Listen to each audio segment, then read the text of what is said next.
할렐루야. 오늘도 함께 예배하는 우리 모든 성도님들 가운데 예수 그리스도의 은혜와 평강이 함께하기를 주님의 이름으로 축복합니다. 우리 이 시간 함께 읽은 본문의 말씀을 가지고 우리 소유리 문답 두 번째 시간입니다. 인간의 목적, 하나님을 즐거워함이라는 제목으로 하나님의 말씀 전하겠습니다. 소유리 문답이라고 이렇게 하는데요. 오늘 말씀을 전하기 전에 먼저 소유리 문답이 무엇인가, 그 유래와 배경과 그리고 소유리 문답을 우리가 왜 공부를 해야 되는지 그 목적에 대해서 먼저 짧게 한번 다루어 보고 오늘 첫 번째 시간에 이어서요, 오늘 일문 뒷부분을 좀 살펴보도록 하겠습니다. 이 소유리 문답이라고 하는 것은 1643년부터 1648년까지 영국에서 열린 이 웨스터민스터 총회에서 작성이 되었습니다.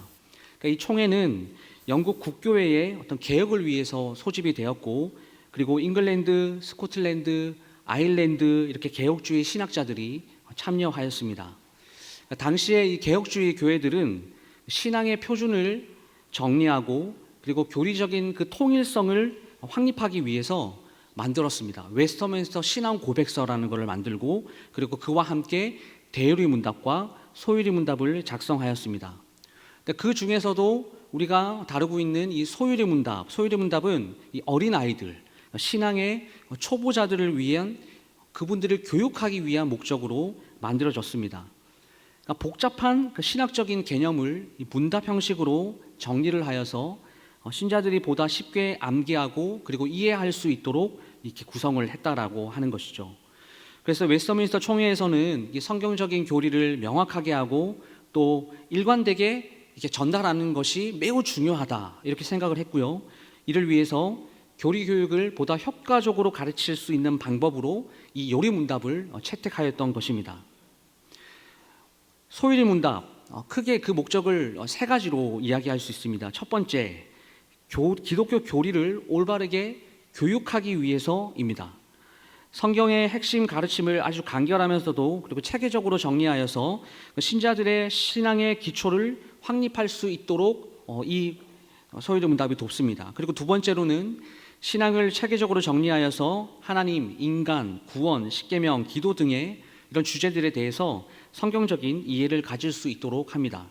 이를 통해서 신학적인 혼란을 방지하고 이 개혁주의 신앙의 일관성을 전수할 수 있게 하였습니다. 그리고 세 번째는 교회뿐만이 아니라 우리의 가정에서도 신앙교육을 실천할 수 있도록 돕기 위해서입니다. 문답 형식으로 이것이 구상되어 있기 때문에 이 부모와 자녀가 함께 학습할 수 있어서 신앙생활을 좀 보다 쉽게, 그리고 이 가정 가운데서 그 말씀들을 적용할 수 있도록 돕는 것이 바로 소유리 문답입니다. 근데 이 소유리 문답이 총 107개의 질문과 답변으로 이루어져 있는데요. 크게 두 부분으로 나누어 볼 수가 있습니다. 첫 번째 부분은 1문에서부터 38문까지 교리적인 아주 이론적인 내용을 여기서는 다루고 있습니다. 하나님과 인간, 성경, 구원, 믿음, 회개 이런 기독교의 기본적인 교리들을 설명하여서 그 신앙의 기초를 세우는 데 중점을 두고 있습니다. 그리고 두 번째 부분은 39문에서 107문까지인데요. 여기서는 이제 이론을 설명했으니 신앙의 실천적인 부분들을 뒷부분에 다루고 있습니다. 십계명과 주기도문, 세례와 성찬 이런 내용들을 포함하고 신자들이 신앙의 삶 속에서 어떻게 그 이론의 말씀을 실천을 해야 하는지 그것을 가르치고 있습니다. 그래서 이 요리 문답, 소유리 문답은 단순하게 교리 교육을 뛰어넘어서 실제적인 우리의 신앙생활을 돕는 그 역할을 하고 있다라고 하는 것입니다. 결론적으로 이 소유리 문답은요, 개혁주의 신앙을 명확하게 정리하여서 그 본대뿐만이 아니라 후대의 자녀들, 그 자손들에게까지 그 신앙을 전수하기 위한 아주 중요한 문서입니다. 교회와 가정에서 신앙의 교육의 어떤 핵심적인 자료들로 활용이 되고 신앙의 기초를 다지는 데 아주 큰 역할을 하고 있습니다. 그래서 저도 어릴 때에 이 공과 공부를 소유리 문답으로 이 1문 2문을 다 살펴보면서 그렇게 중고등부를 보냈던 것 같습니다.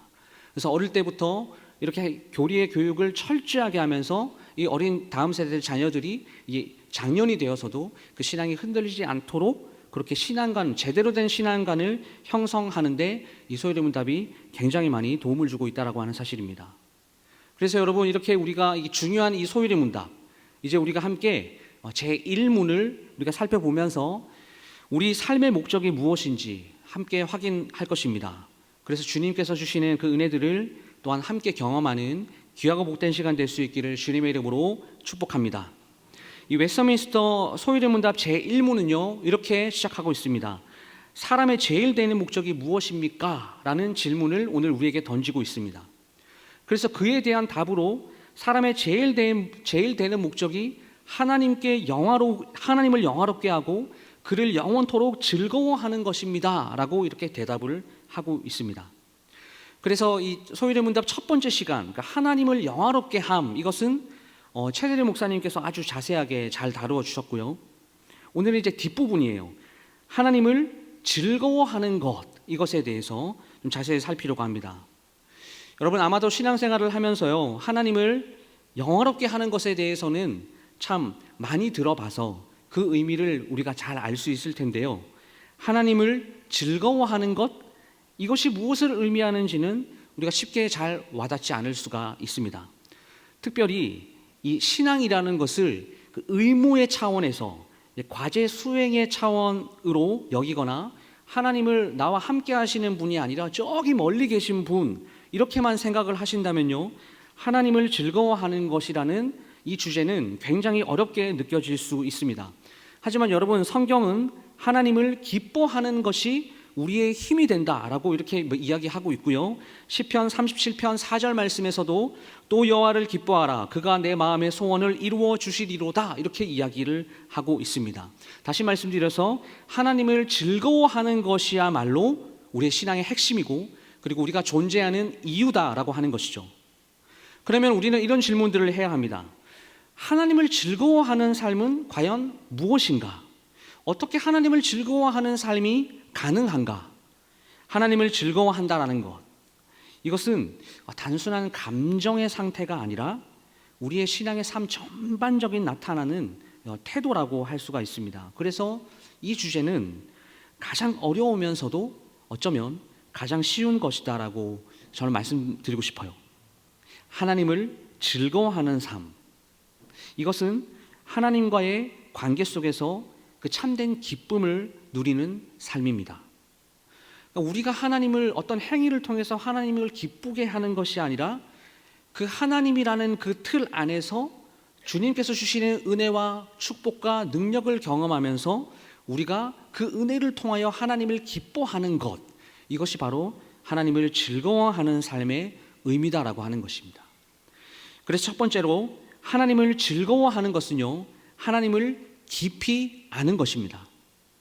하나님을 즐거워하는 삶, 이것은 우리가 하나님을 믿습니다라는 것을 뛰어넘어서 그분을 깊이 아는 것에서부터 시작을 한다라는 것이죠. 여러분, 하나님을 아는 것을 단순하게 우리의 지식적인 측면에서 그친다면 그것이 우리에게 진정한 참된 기쁨을 줄 수 있을까요? 아니요, 기쁨을 줄 수 없습니다. 하지만 하나님이 어떤 분인지를 우리가 마음 깊이 깨닫고 그리고 그 주님께서 살아계심을 우리의 모든 생활 이 반경 가운데서 그 살아계심을 보여주시고 우리가 그 살아계심을 체험할 때에 우리는 하나님을 즐거워할 수 있게 된다라고 하는 사실입니다. 예레미야 9장 23절과 24절 말씀을 보시면요, 여호와께서 이와 같이 말씀하시되 지혜로운 자는 그의 지혜를 자랑하지 말라, 용사는 그의 용맹을 자랑하지 말라, 부자는 그의 부함을 자랑하지 말라. 24절입니다. 자랑하는 자는 이것으로 자랑할지니 곧 명철하여 나를 아는 것과 나 여호와는 사랑과 정의와 공의를 땅에 행하는 자인 줄 깨닫는 것이라. 나는 이 일을 기뻐하노라, 여호와의 말씀이니라. 여러분, 하나님께서는요, 지혜로운 자와 용맹한 자, 부유한 자가 자기의 지혜와 힘과 부를 자랑할 것이 아니라 하나님을 아는 것을 자랑해야 된다, 이렇게 말씀하셨습니다. 이는 하나님을 아는 것이야말로 가장 큰 가치이고 우리가 삶 속에서 붙들어야 할 그 기쁨의 원천이라고 하는 그런 의미예요. 성경 곳곳을 보면 요한일서 4장 8절에서는 하나님은 사랑이시다, 이렇게 이야기하고 있죠. 그다음에 예레미야 애가 3장 23절에서는 신실하신 하나님, 그리고 말라기 3장 6절에서는 변함없으신 하나님, 이렇게 이야기하고 있습니다. 이게 무슨 말이냐면요, 성경은 구약이고 신약이고 상관없이 그 성경 전체를 관통하여서 하나님이 어떤 분인지, 하나님의 성품에 대해서 수많은 정보들을 우리에게 제공해 주고 있다라고 하는 사실이에요. 그래서 성경을 보면서 그 하나님의 성품을 우리가 깊이 깨달을 때에 하나님을 더욱더 사랑할 수 있게 되고 하나님을 즐거워할 수 있게 된다라고 하는 사실입니다. 그래서 여러분, 하나님을 알기 위해서는요, 참 몇 가지 중요한 방법이 있습니다. 우리가 너무나 잘 아는 거지만 진짜 잘 안 되는 거예요. 가장 기본적인 것은요, 하나님의 말씀을 묵상하는 것입니다.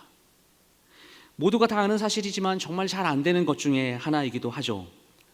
여러분, 성경은요, 하나님의 성품과 뜻을 드러내는 너무나 중요한 도구이기 때문에 주님의 말씀을 매일매일 묵상할 때에 우리는 하나님을 점점 더 알아갈 수 있게 됩니다. 깊이 알아갈 수 있게 됩니다. 또한 기도를 통해서 하나님과 친밀한 관계를 맺어갈 수 있습니다. 기도는 하나님과 직접적인 대화이고, 그리고 우리는 이를 통해서 하나님과 더욱 더 가까워지고 하나님을 더욱 즐거워할 수 있게 되는 것입니다. 하나님을 즐거워하는 것, 오늘 제가 계속 반복할 텐데요, 우리의 감정적인 어떤 상태가 아니다라고 말씀드렸습니다. 하나님을 알아가면서 그분을 신뢰하는 데서 오는 우리의 내면의 기쁨이 바로 하나님을 즐거워하는 것입니다. 그래서 하나님을 아는 것이 우리의 자연스러운 신앙의 반응, 그리고 그 기쁨이 될 때 우리는 그분 안에서 그 하나님을 더욱더 갈망하게 되고 그분 안에서 만족할 수 있게 된다는 사실을 굳게 믿으시기를 주님의 이름으로 축복합니다. 두 번째는 하나님을 즐거워하는 것은 하나님과 동행하는 것입니다. 하나님을 즐거워하는 삶은 하나님과 실제로 동행하는 삶을 의미합니다. 하나님을 믿는다라고 하면서도 하나님과 관계없이 살아가는 신앙은 참된 신앙이라고 우리가 이야기할 수가 없겠죠. 형식적인 신앙에 불과한 것입니다. 여러분, 하나님과 동행하는 것, 이것은 어떨 때 가능할까요? 진실로 하나님을 우리의 삶 가운데, 하나님을 우리 가운데 가까이 모시고 살아갈 때 가능한 것입니다. 그 이유가 무엇인지 아십니까? 요한복음 15장에서요, 예수님께서 우리에게 이미 다 말씀해 주셨어요. 예수님께서 우리가 하나님과 지속적인 관계를 맺고 있을 때 참된 열매를 맺을 수 있다라고 말씀하셨습니다. 여러분 다 아는 내용이시죠. 포도나무와 가지 비유를 통해서 예수님은 우리가 하나님과 이렇게 분리가 될 때에 열매를 맺을 수 있다고 말씀하셨습니까? 아니죠. 아무런 열매를 맺을 수 없다라고 강조하셨습니다. 이런 진리들을 통하여서 하나님을 즐거워하는 삶이 단순한 감정이 아니라 하나님과의 친밀한 관계 가운데서 비롯된다라는 것을 우리가 알 수 있습니다. 그래서 여러분, 우리의 신앙생활의 목표는요, 하나님과 친밀해지기 위해서 정말 애를 쓰는 삶이어야 됩니다. 여기에 우리의 모든 것을 쏟아야 돼요. 그리고 하나님과 동행하는 삶을 살기 위해서 앞서서 잠깐 말씀드렸지만 기도를 생활화해야 합니다. 여러분, 이런 말 들으면 귀에 딱지가 앉으셨겠죠. 말씀 묵상해라, 기도 해라, 이런 것들. 그런데 여러분, 이 부분은요, 100번, 1000번, 10,000번을 강조해도 사실 부족함이 없습니다.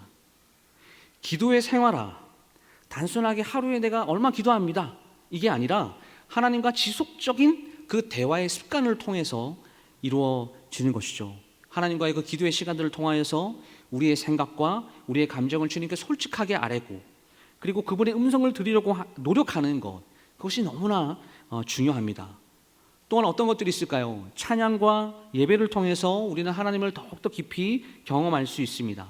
찬양은 우리의 영혼을 하나님께로 인도하는 도구이고, 예배는 하나님과의 교제 속에서 직접적인 기쁨을 누리도록 우리에게 아주 좋은 역할을 하고 있어요. 여러분, 또한 하나님과 동행하는 삶, 이것은 하나님의 뜻을 따르는 삶과 반드시 연결되어 있습니다. 이게 무슨 말이냐면요, 하나님이 원하시는 삶을 우리가 살아갈 때에 우리는 하나님을 더욱더 가까이에서 주님을 느낄 수 있고, 그리고 하나님의 관계 속에서 기쁨을 누릴 수 있다라고 하는 겁니다. 이처럼 하나님을 즐거워하는 삶은 하나님과 늘 함께, 하나님이 우리와 함께 하시죠. 이것은 진리입니다. 동시에 우리도 하나님과 늘 동행하고 있다는 것이 성경의 진리입니다. 그렇기 때문에 하나님과 동행을 통해서 우리는 하나님을 더욱더 깊이 알아가게 되고, 하나님이 우리와 함께 계실 때 우리의 삶 가운데서 그 하나님의 능력과 은혜를 경험하고 우리는 즐거워할 수 있다는 사실을 기억해야 합니다. 세 번째로, 하나님을 즐거워하는 것은 하나님의 뜻을 따르는 것입니다. 여러분, 하나님을 즐거워하는 삶은 하나님의 뜻을 따르는 삶과 아주 밀접한 관계가 있습니다. 하나님을 사랑하는 것, 그리고 하나님을 즐거워하는 사람은 하나님의 말씀을 지키고 순종하는 것이 의무가 될 수 없겠죠. 자연스러운 신앙의 반응으로 그 말씀을 순종하는 것이 자연스럽게 나타나는 것입니다. 이게 제 말이 아니고요, 예수님께서도 이렇게 말씀하셨어요. 요한복음 14장 15절 말씀에 이렇게 말씀하셨습니다. 너희가 나를 사랑하면 나의 계명을 지키리라. 하나님을 사랑하는 것은 감정이 아니라고요. 그분의 뜻을 따르는 순종의 행위로 나타나야 그것이 참된 신앙이라고 할 수 있습니다. 그럴 때 하나님을 기뻐하는 사람은 하나님의 뜻을 따르는 것이 의무가 아니라 기쁨이 되는 것이죠.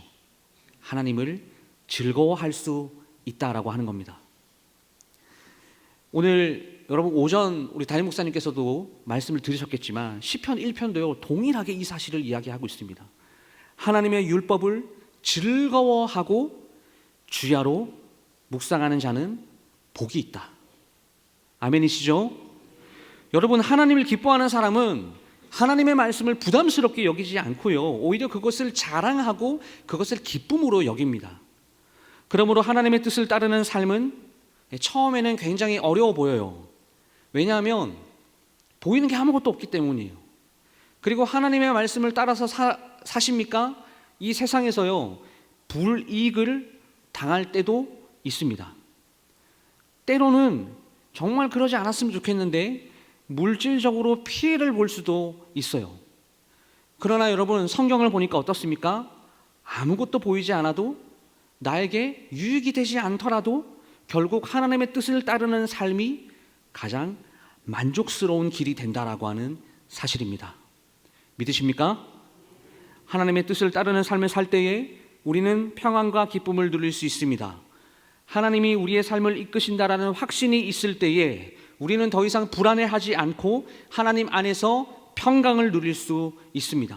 또한 하나님의 뜻을 우리가 따를 때에 우리의 삶의 방향성, 그 방향을 명확하게 알게 되고 이 세상의 유혹과 즐거움을 이길 수 있는 힘의 원천이 됩니다. 여러분, 오늘 우리 웨스터민스터 서유리 문답 제1문, 사람의 제일 되는 목적이 무엇입니까? 라고 하는 그런 질문을 동일하게 오늘 저와 여러분들에게 던졌습니다. 그리고 이제는 여러분 이에 대해서 무엇이라고 대답하시겠습니까? 사람의 제일 되는 목적은 하나님을 영화롭게 하고 그를 영원토록 즐거워하는 것입니다. 이렇게 우리에게 가르쳐 주었습니다. 이 말씀은 신앙의 궁극적인 그 목적이 하나님을 단순히 경외하고 섬기는 것에 그치는 것이 아니라 교회에 나와서 오늘 오전부터 나오셨죠. 네, 이 시간 예배를 다 드리고 이 문 밖을 바깥으로 나갔을 때 오늘 나 할 일 다 했다, 이게 아니고요, 하나님을 즐거워해야 된다라는 것을 오늘 저와 여러분들에게 보여주고 있습니다. 사랑하는 성도 여러분, 하나님을 즐거워하는 것은요 단순한 감정의 우리의 기쁨이 아니라 하나님을 깊이 알아가고 그분과 교제하며 그분의 뜻을 따르며 살아갈 때에 나오는 영적인 기쁨입니다. 그러므로 사실 지난 시간에 하나님을 영화롭게 하는 삶에 대해서 들으셨죠. 그리고 오늘 이 하나님을 즐거워하는 삶은요 절대 두 가지가 분리가 될 수가 없습니다. 그러니까 제1문의 답을 사실 이렇게 뒤집어서 읽어도 이게 진리가 됩니다. 여러분, 무슨 말이냐면요, 하나님을 즐거워하는 것이 곧 하나님을 영화롭게 하는 길이다, 이것도 진리다라고 하는 거예요. 그러니까 A라는 전제와 B라는 전제를 이렇게 뒤집었는데도 그게 결론이 되는 것은요, 이것은 빼도 박도 못하는 진리다, 절대적인 진리다라는 것을 우리에게 알려주는 것이에요. 시편 37편 4절에서 또 여호와를 기뻐하라, 그가 내 마음의 소원을 이루어 주시리로다 라고 이렇게 말씀을 하신 것처럼 하나님을 기뻐하는 삶을 살 때에 우리의 삶은 하나님 안에서 온전한 만족을 누릴 수 있습니다. 말씀을 준비하면서 책 하나가 딱 생각이 났어요. 존 파이브 목사님께서 쓰신 하나님께 놀라다라고 하는 책입니다. 제가 정말 감동 있게 봤던 책인데요. 오늘 그 책에서 이 소유리 문답을 이렇게 요약하는 정말 은혜로운 말을 한 글귀를 기록해 놓으셨어요. 그 글귀를 제가 한번 딱 읽어드리면, 우리가 하나님 그분으로 가장 만족해 할 때 하나님은 우리 안에서 가장 큰 영광을 받으신다. 이렇게 말씀하셨습니다. 즉 하나님을 즐거워하는 것이야말로 하나님을 영화롭게 하는 가장 확실한 방법이다라고 하는 것이죠. 우리가 하나님을 즐거워할 때에 우리의 신앙생활은 의무감이 아니라 사랑과 감사로 가득 차게 됩니다. 예배도, 기도도, 말씀 묵상도, 말씀 암송도 억지로 하는 것이 아니라 하나님과의 관계 속에서 자연스럽게 기쁨으로 행하게 되는 것입니다. 말씀을 마무리하겠습니다. 결국 신앙의 본질은요, 하나님을 즐거워하는 것입니다. 하나님을 즐거워하는 것, 신앙생활의 한 부분이 아니라 우리 신앙의 전체를 관통하는 핵심이다라고 하는 사실이죠. 여러분, 하나님을 즐거워하는 사람이야말로 하나님을 영화롭게 하는 사람이고요, 하나님께서 우리를 이 땅에 보내신 그 창조의 목적을 이루는 사람입니다. 그러므로 우리는 하나님을 더욱더 깊이 알고 그분과 동행하며 그분을 기뻐하는 삶을 살아가야 합니다.